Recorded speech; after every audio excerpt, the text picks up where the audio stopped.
大家都知道哦，要唱歌要用丹田唱歌，丹田唱歌，丹田到哪里？丹田到哪个位置？哪个肌肉是丹田唱歌？我永远搞不清楚。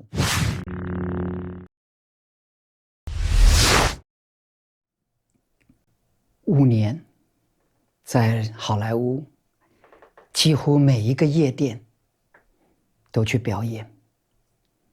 我在我的录音室里面，突然有一天，透过朋友的介绍，他们带来一位制作人。我记得他开了一个非常有点像是劳斯莱斯的车子，开到我的这个贫穷的地区。他的车子开上来之后，拿了一首歌给我，然后说 David， 你听听这首歌，你有没有办法把这个交响乐变成一个流行歌曲？然后这边是歌词。然后我听了一下，我好喜欢那个交响乐。后来我说给我2-3天的时间，我就开始把这首歌重新写谱子，重新编，然后在钢琴上做了一个 demo， 做了一个试听带。隔了3天之后，这个大制作人来了，他听了一下，他超爱的。最后这首歌就是当年的 Superman 超人的主题曲。后来这个超人的主题曲被一位女歌手叫做 Marie McGovern 所唱。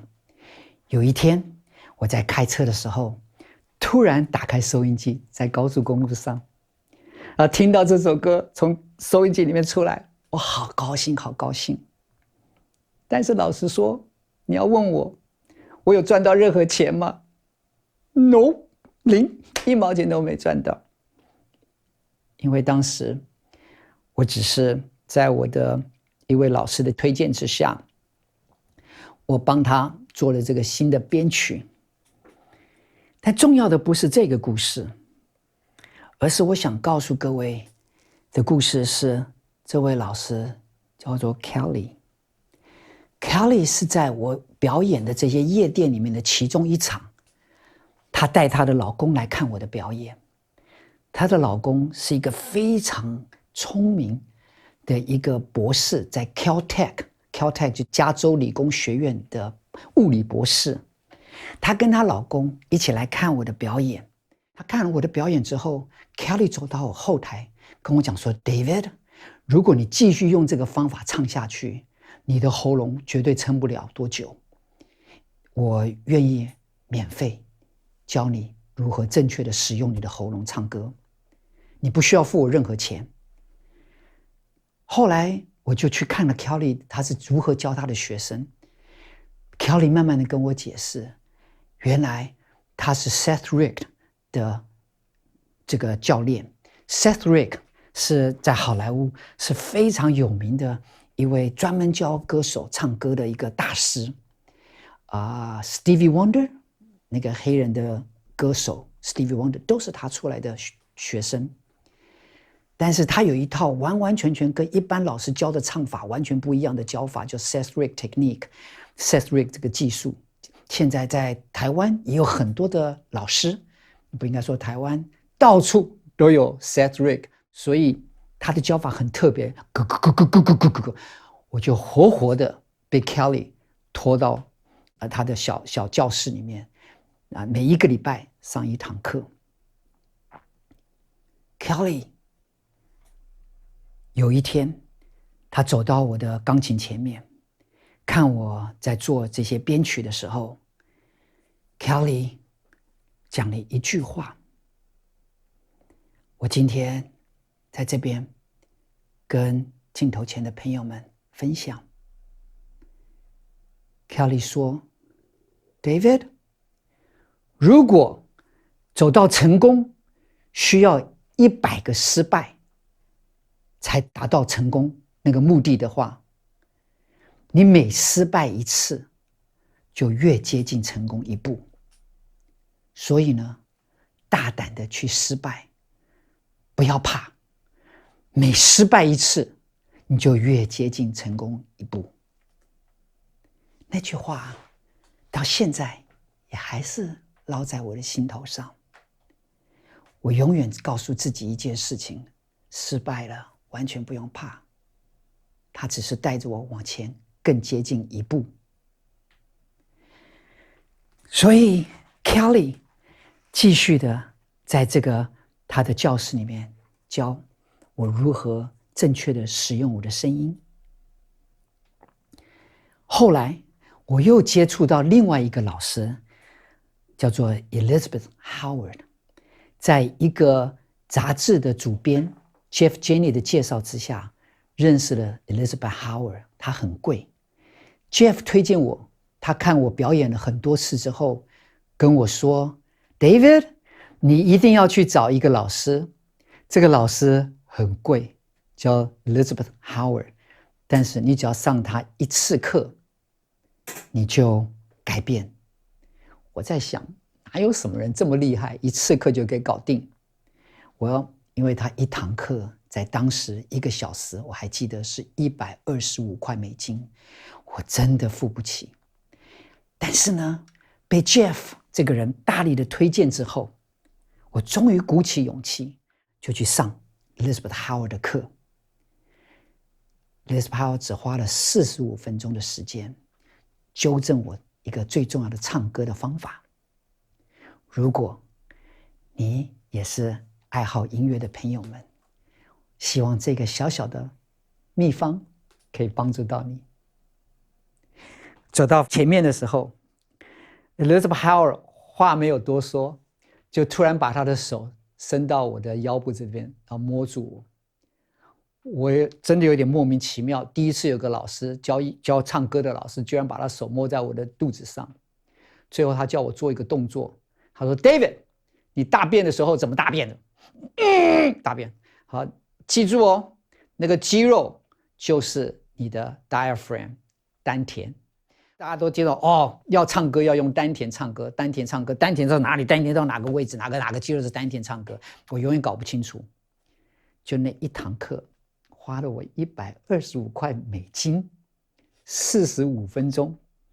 他压着我，再来一次，OK， 抓住那感觉咯。以后你唱的每一个歌，在舞台上的时候，就用那块肌肉开始练 ，OK。然后每天早上自己出去唱歌的时候，每天开始练，抓到那个肌肉，撑住那个肌肉 ，OK， 那就是你唱歌，那样就 hold 住那个声音。然后抖音的时候，就用那个肌肉来帮助你抖音。抓住了，抓住了 ，OK。上完了45分钟课之后，当然不可能马上就改变，但是后来的几个月，我慢慢抓到那个窍门了，知道如何用那个丹田 diaphragm 撑住那个声音。那个125块美金45分钟的课改变了我所有后来唱歌，你们在唱片上听到东西，我应该真的感谢 Elizabeth Howard。当年大概23岁的时候，我碰到了 Liz Howard。然后我后来在我的小小的车库的录音室里面，我知道如果我要跟更多更广泛的音乐人工作在一起，我必须要去一个商业地区设立我的录音室。19岁那一年 Valerie 跟我讲过，你还记得5年之后你要做什么吗 David？ 我告诉 Valerie 说，我希望我每天起床都是跟全世界最顶尖的音乐朋友工作在一起。这句话我一直不断地重复在我心中。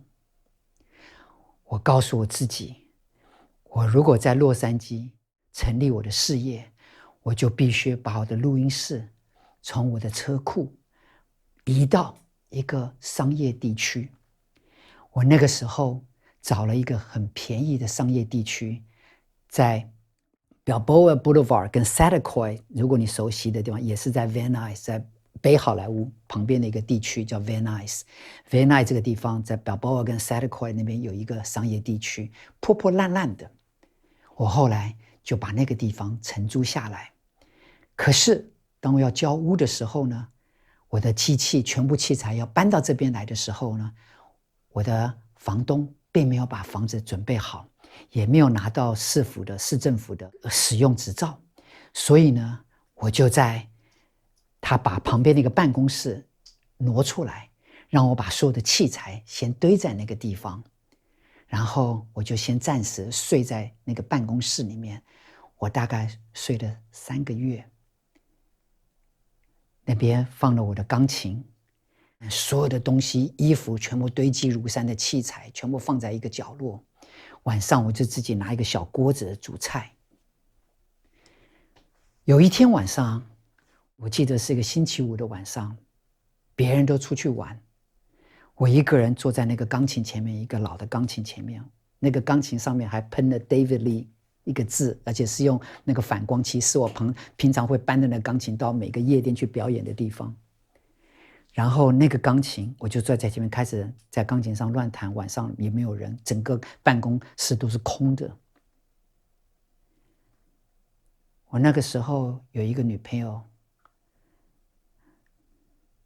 她站在门口，她的名字叫做 Patricia。她站在门口，听了我这些钢琴的时候，她就填了词进去。隔了大概2、3天之后， Patricia 就拿了这个词，然后当天她偷录的录音，然后把它配上去。这首歌就叫做 Lately。Lately 这首歌在回的专辑里面你们都听过。但是更有趣的是，他把这首歌写完了之后，他没有跟我说，因为我就做了一个简单的钢琴，一边唱就录了，有一天录下来。他居然偷偷的把这个录音带寄给了美国的歌谣大赛。后来 Patricia 因为她的家里的事情，她就离开了洛杉矶，回到 Oregon 奥利冈州。我继续待在洛杉矶。有一天，我在信箱里面打开一个挂号信，说我在美国的歌谣大赛得奖了，就是这首歌 Lately。 在回的这张专辑里面你会听到 Lately， 但是后面有更多的故事。后来当我们要制作这张专辑的时候，这首歌的时候，是我邀请了一个人叫做 Michael Stewart。Michael Stewart 就是 Billy Joel 最有名的 Billy Joel 的制作人，他来制作这首歌。我想下一次我再回来把 Michael Stewart 的故事跟你讲。但是在这边，在我开了那个录音室之后，开始接触到好莱坞所有最顶尖的乐师，最顶尖的制作人，包括 Michael Jackson 的制作人也来到了我的录音室。下一次我再继续把这故事给你讲，我后来我的录音室是怎么样慢慢的爬起来。